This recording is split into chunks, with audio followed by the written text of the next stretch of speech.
Welcome to the Deep Dive. Today we're jumping straight into the world of English language teaching. We're trying to decode, well, decades of research and debate, using sources like the practice of English language teaching. Our mission really is to give you a shortcut, to understand the massive shift in how English is taught, away from just rigid rules and looking things up in dictionaries, towards something much more dynamic, personalized communication. Exactly. And this isn't just abstract theory we're talking about. We're looking at a huge foundational shift. We need to grasp what really effective practice looks like around the world today. And maybe most importantly, why our whole understanding of who actually speaks English, well, that's changed everything. How we teach, how we test, it's all connected. Okay, let's unpack that. We should probably start with the context, historically speaking. English isn't just the language of, say, the UK or the US anymore. That inner circle idea, it's spread globally, conquest, trade. And now it's pretty much the default for business, science, international stuff. But that huge spread created, well, a big challenge for teaching, didn't it? It absolutely did. And what's fascinating is how scholars started to map this diversity. Braj-Katrew's three circles model is key here. It's decades old now, but still really useful for visualizing it. It's all about linguistic power and where English sits. Right, the three circles. So you start with the inner circle, the traditional home base, you could say, countries like the US, UK, Australia, where English is the national language, the mother tongue for most people. Historically, they set the standard. Then you've got the outer circle. Think places like India, Nigeria, Singapore. Countries often with a colonial history, where English got embedded in government, in education, and importantly, they developed their own robust, local kinds of English. And the last one, the expanding circle, which is huge. This is China, Brazil, Germany, Russia, places where English is learned as a dominant foreign language. Yeah, and this is where most learners are today. It's just growing and growing. So all this diversity, this spread, that leads us to English as a lingua franca, ELF. Exactly. ELF. It's simply English used between people who don't share a first language. You see it everywhere. International meetings, research papers, tourist encounters. Okay, and here's where it gets really interesting for learners, I think. ELF isn't necessarily about sounding like a perfect native speaker from London or Chicago, is it? Not at all. The absolute key thing about ELF is accommodation. Speakers focus on getting the message across successfully, making themselves understood, understanding others. They adapt, they simplify, they might ignore certain grammar rules. If it helps communication, mutual understanding is the goal. Right. Which brings up a big question then. If most English used globally is now ELF non-native speakers talking to other non-native speakers, why? Why are so many exams, so many course books still obsessed with those old, strict native speaker rules? That's the million-dollar question, isn't it? It's a real disconnect. Partly tradition, partly the inertia of testing systems. Maybe a lack of widely accepted ELF-based assessment tools yet. It's complex. And this shift also highlights something else, specialized English. If you're not learning general English, you probably need a very specific type, like EAP, English for academic purposes. Precisely. EAP isn't about chatting. It's about mastering university-level skills, referencing correctly, structuring essays, giving presentations that, meet academic standards. Or the even bigger category, ESP English for specific purposes. Right. And teachers here don't just guess. They do what's called a needs analysis. So if you're teaching pilots, you analyze exactly what language they need for air traffic control, for emergencies. You teach the specific phrases, the language chunks, the jargon they must know. The job dictates the syllabus, essentially. Okay, so we've looked at the who and the why. Let's pivot now to the how. How has the actual teaching changed to deal with all this? It's been quite a journey. Started way back with grammar translation, didn't it? Very academic. Memorizing rules, translating texts. Dusty is a good word for it. Yeah, that was the old way. Then, maybe mid-20th century, influenced by wartime leads and behaviorist psychology, we got audiolingualism, think language labs, endless drilling, repetition, cue response drills. The idea was stimulus-response reinforcement. You'd form good language habits almost automatically, or so they thought. Oh, I definitely remember those drills from school. Listen and repeat, over and over. But critics pretty quickly said it was, well, mindlessly repetitive. It was. And it didn't account for actual thinking, right, or being able to use language creatively. You could parrot dialogues, but not really talk. Exactly. It missed the cognitive element. And that failure, that dissatisfaction, really set the stage for the big revolution in the 70s and 80s.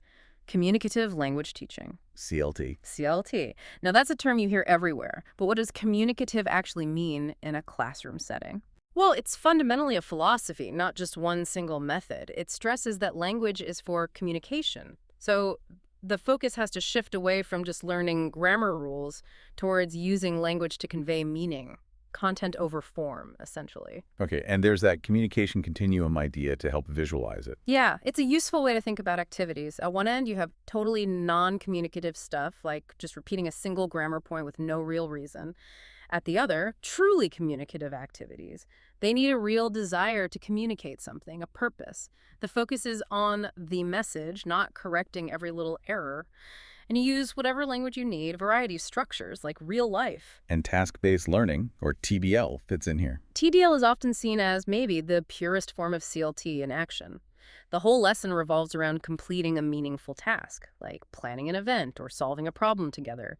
The belief is language learning happens as you try to use your language resources to get the task done. You notice gaps, you learn what you need. Right. And this change in philosophy, it flipped the traditional lesson structure too, didn't it? The old Yeah. PPP model, presentation, practice, production. Teacher explains grammar, students practice it in controlled ways, then try to use it freely. Yes, PPP was dominant for a long time, very teacher-led. But compare that to something like the boomerang or EAS model.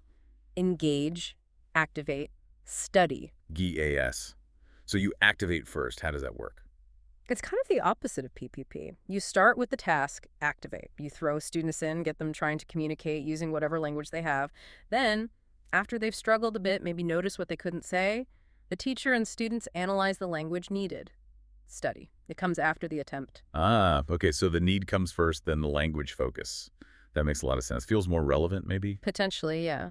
And you also see content-based language teaching, CLIL or CBLT, especially in schools or universities. CLIL, content and language integrated learning. Right, where the subject matter like history or biology is the main thing. The target language, English perhaps, is just the medium you use to learn about that subject. So you're learning the language kind of incidentally because you need it to understand the science or whatever. The motivation comes from the content. Okay, let's shift focus again towards the learner, because a huge theme now is learner empowerment, right? Learner autonomy. Absolutely central. Giving students the tools, the skills, the confidence to take control of their own learning journey. That's the goal. And the CEFR plays a big role here, the Common European Framework of Reference. A massive role globally now. It defines language levels A1, A2, B1, B2, C1, C2. But crucially, it doesn't define them by grammar lists. It uses can-do statements. Can-do statements, like what? Like a B1 level learner can deal with most situations likely to arise whilst traveling in an area where the language is spoken. Or can write simple connected text on topics of which are familiar. Okay, I see. So it's about real-world abilities. That makes it much clearer for learners. You can actually see what you should be able to do. You can track your own progress. Exactly. It's transparent. It's empowering. And technology is a huge driver of autonomy now, too. The flipped classroom concept comes up a lot. Yeah, the flipped classroom basically just turns the traditional model on its head. How so? Well, the input part, maybe the teacher explaining a grammar point or watching a video about vocabulary that's done outside the class as homework. Right. So Yeah. you watch the lecture at home, basically. Pretty much. Yeah. Students can do it at their own pace, rewind, pause, whatever they need. And the really valuable part is the classroom time, the face-to-face time with the teacher and peers. That's now freed up entirely for practice, for communication tasks, discussion, getting feedback. So you tackle the harder interactive stuff together in class when the teacher's right there to help? Solves that one-size-fits-all lecture problem. Exactly. It allows for more differentiation and targeted support. So we've got all these methods: grammar translation, audiolingualism, CLT, TBL, CLIL, flipped classrooms. It's a lot. Is there a verdict? What's actually the best way to teach English? Well, the consensus among most experts and experienced teachers is there isn't one best way. The most effective teachers tend to be eclectic. Eclectic meaning? Meaning they pick and choose. They draw techniques from various methods. They adapt what they do based on who their students are, what they need, what the specific learning goal is for that day. Right. Michael Swan had that quote, didn't he? About methods being good servants, but generally bad masters. That's the one. It's a warning against being too dogmatic, sticking rigidly to just one approach no matter what. Good teachers need a toolkit, not just one tool. They also need to be aware of their own teaching habits, their ingrained patterns. Because those patterns might not match how the students actually learn best. A mismatch, as the source puts it. Precisely. And it's really hard to see your own habits clearly, which is why continuous professional development CPD is so vital. It's not just about learning new tricks, it's about reflection, avoiding burnout, staying fresh. And one really powerful, maybe slightly intimidating tool for reflection mentioned is filming yourself teaching. It can feel daunting, absolutely, but incredibly powerful. It gives you objective data on what you actually do in the classroom, not just what you think you do. There's an example of a teacher who watched herself on video. Yeah, what did she notice? She saw she had this tendency to jump in too quickly, to finish students' sentences for them, or answer her own questions if there was a slight pause, putting words into their mouths, basically. Oh, wow. And she probably didn't even realize she was doing it. Not consciously, no, but Yeah. seeing it on film made it undeniable, and that awareness allowed her to change. To consciously wait, count to 5, give students that crucial processing time they needed to formulate their own thoughts. That's a great example. Seeing yourself, maybe discussing it non-judgmentally with a colleague, that leads to real change. Definitely. Far more than just attending a generic workshop sometimes. And sometimes it's the simple things, too. The source mentions giving instructions. Yes, a basic but crucial skill. Instructions for activities need to be brief, clear, and positive. And always check understanding. Don't just ask, do you understand? Ask concept-checking questions or get a student to explain the task back in their own words. Seems small, but prevents so much confusion. Okay, so wrapping this all up, what's the big picture for you, the listener? We see this huge journey, haven't we? From focusing purely on grammar rules and imitating native speakers Right. to this much more dynamic system. It's built on global realities, on the need for actual communication, and really putting the learner, you, in charge. Right. The goalposts have shifted. It's less about perfect mimicry, more about effective, adaptable communication, especially in those ELF contexts we talked about. So whether you're learning for a specific job, university, or just general fluency. Understanding these ideas like TBL, the CEFR, needs analysis, autonomy helps you. It helps you choose the right course or ask for the right kind of teaching. You know that just listening to lectures isn't enough, but neither is just chatting aimlessly. You need both focused instruction and real practice. Okay, final thought then. We touched on that tension. Communicative teaching is the ideal, but lots of big tests still focus on tiny grammar points, old school stuff. Yeah, the assessment lag. Exactly. And tests have this powerful washback effect, right? Teachers teach the test. Students study for the test. It shapes everything. So here's something to mull over. What if? Hmm. What if all the major international English exams decided to only assess communicative competence in an ELF context?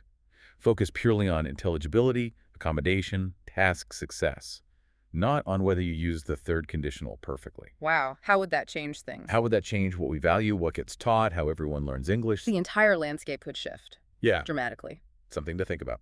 Until next time on The Deep Dive.